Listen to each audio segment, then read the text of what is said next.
Елестетіп көрші, сен мықты финансистсің, немесе фотографсың. Мейлі. Сен өз ісіңнің шебері.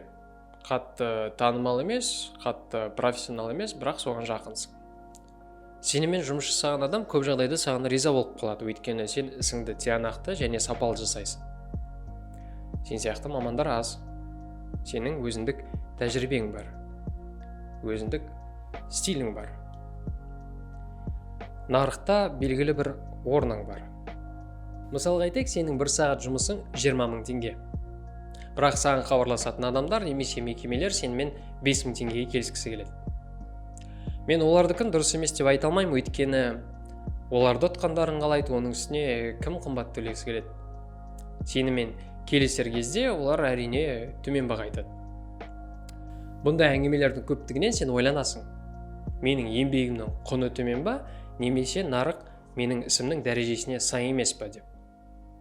Бұндай саудаласулардан кейін кейде болып тұрады, самооценкаңда түсіп кетіп жатады. Саудаласу әрине дұрыс, әрі сауап. Бірақ бұл жерде бір маңызды момент бар. Ол түсініспеушілік, немесе ақпараттың жеткіліксіздігі.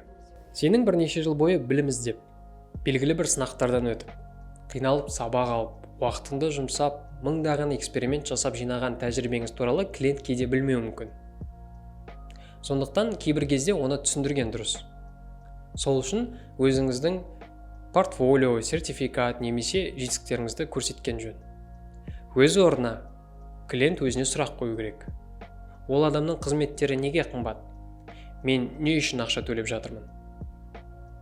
Егерде мен ол адамның қызметтерін пайдаланған жағдайда, мен оны қалай ақтай алам деген. Ойланыңыз.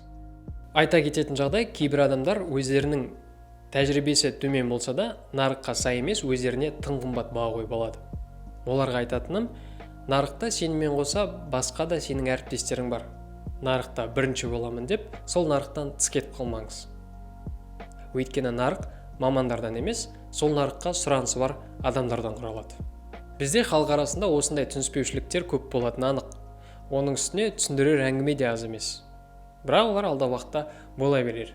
Бұл видео сізге пайдалы болды деген ойдамын. Олай болса, лайк басып, өзіңіздің ойыңызды төменде қалдыра кетіңіз. Сіздермен бірге болған Мырзабек Нұрсұлтан, Актаунд Talks үшін.